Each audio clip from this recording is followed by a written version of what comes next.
Lutong Barkada. I'm Marie. And I'm Joy. For today, we are cooking a well-known Filipino dessert called Leche Flan. Leche Flan is a classic Filipino custard with golden caramel. It's smooth, creamy, and surely will melt in your mouth.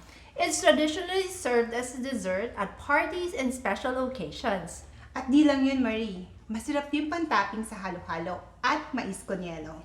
Ang sarap nun, Joy! Hello. So, these are the ingredients. We will need 10 to 12 egg yolks, 1 can of evaporated milk, 1 can of condensed milk, 1 teaspoon of vanilla extract, and some lemon zest. We also need some sugar, and this is the mold or the llanera for the Leche Flan. So first thing first, we will make a caramel syrup. So we'll add sugar. I will put 3 tablespoons of sugar White sugar or brown sugar will be okay. in the llanera. And Joy will turn on the heat. Okay, so be careful, Mary. It's gonna be hot. So medium heat. And we're gonna shake. Shake, shake. So it will not burn.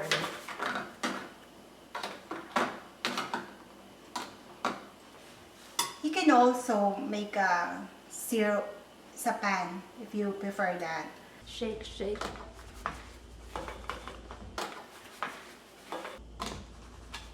Just keep on shaking. A few moments later.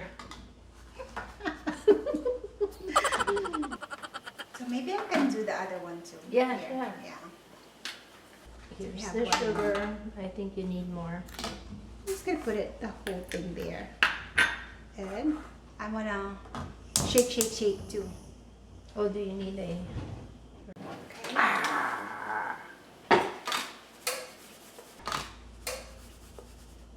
Oh wow, Marie.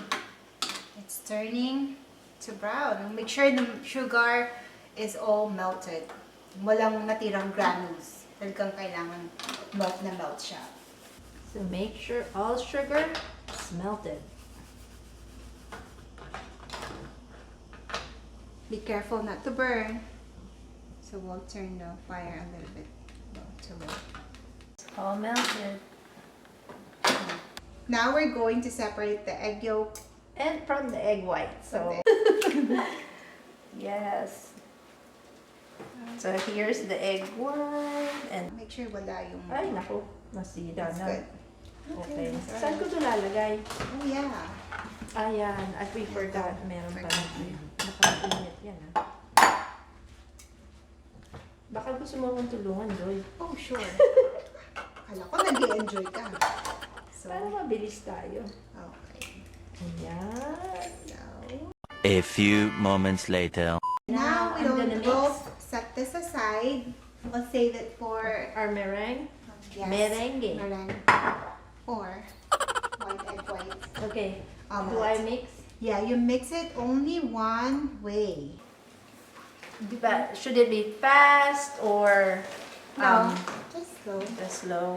As long as hindi siya magbabubbles. Oh, okay. Walang bubbles. And then we can add the condensed milk while you're stirring. Woohoo. The whole can.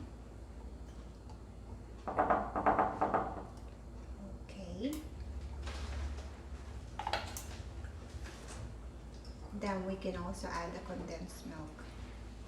I remember this in parties, you know, in birthday Ito yung parties. favorite moment. We always have in the Philippines, we always have like leche flan. That's a plan. Then while you're still mixing, I will add our lemon zest. Para pampabango din lang siya. And my favorite is the one that's very smooth and silky. Yes, we'll make it like that. Good. Hopefully it'll turn out like that. It might be my favorite again. Joke. And this is 1 teaspoon of vanilla extract. I think the hardest part is the caramelization of the sugar, right? So until when do I stir? I think it should be done by now. Oh, okay. This should be okay. Kasi ayaw natin mag-bubbles mixture.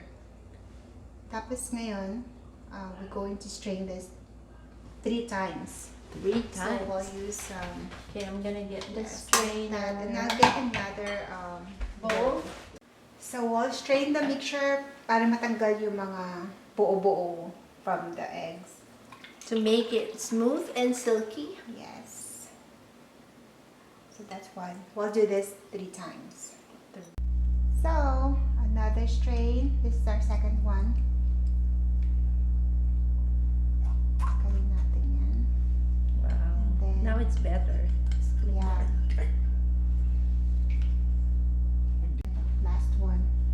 Para maging smooth siya.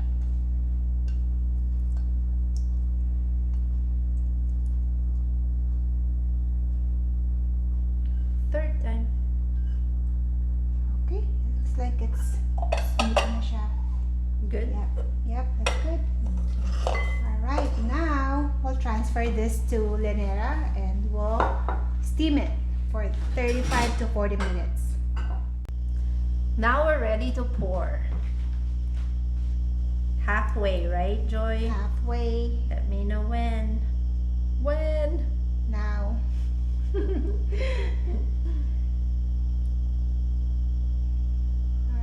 Alright. It's easier when it has a spout. Yeah. I'm a little teapot. Oh, We have more on that. We have more? So we can put just some more. some Oh, more. That's good. Okay, here. Yes. There. Yeah. Okay, So? do I get more? That's Yeah. good? That's Okay. So we'll cover it with foil para hindi pumasok yung tubig. So we'll put it like that. Make sure it's sealed. And then we'll place it here.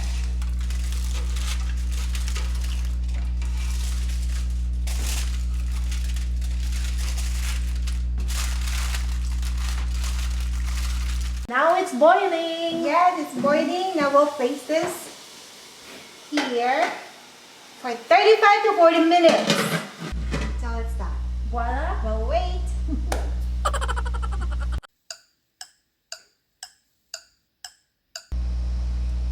It's done, guys. So now we will turn off the heat and open this. Yay! And then we'll check it out if it's ready. Okay, so we'll check this out and see. Since wala kaming toothpick, we'll just use this. So use a toothpick if you have a toothpick. This will do. Let's see. Yep, it's cooked. Yeah. So should we get Yes. out the rest? Yeah, and we'll let it cool. It's better if you put this in the refrigerator after it's done. So we can't cooling. eat it yet? No. It's better. It's cold. Serve it cold. So we'll let it rest. Actually, we still have to Pull wait. it down. And then we can open it. Turn on. Ooh. It's good. Look at the caramel. Yum. Yay.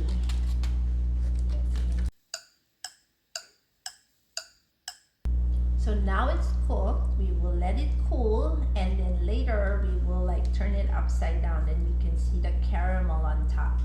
So just wait. We'll be back. 1 moment later. A few moments later. So now it's all done. It's cool. We let it cool for at least 20 minutes and then we put this in a refrigerator. To And cool, then right? To cool it more. Sa wakas, it's done. Yeah, para mas masarap pag mas malamig.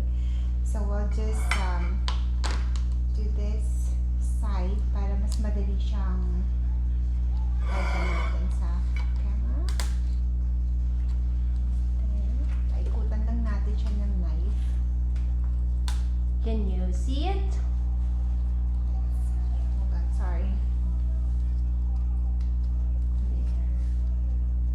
Hey, it's the caramel. Alright. So, please hold. Ganito lang. It's just like Norwex.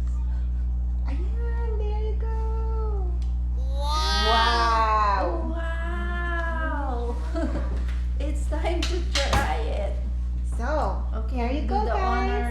I'm So, let's excited. try. Can I? Yeah, sure. Okay. Tikman natin.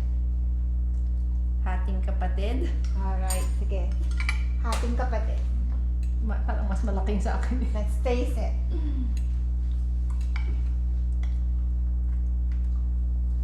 Kala ko ba? Good. Guys, thank you so much for watching. Please like, share, and subscribe. And hit the notification bell. And next time, we will cook surprise! Surprise! See you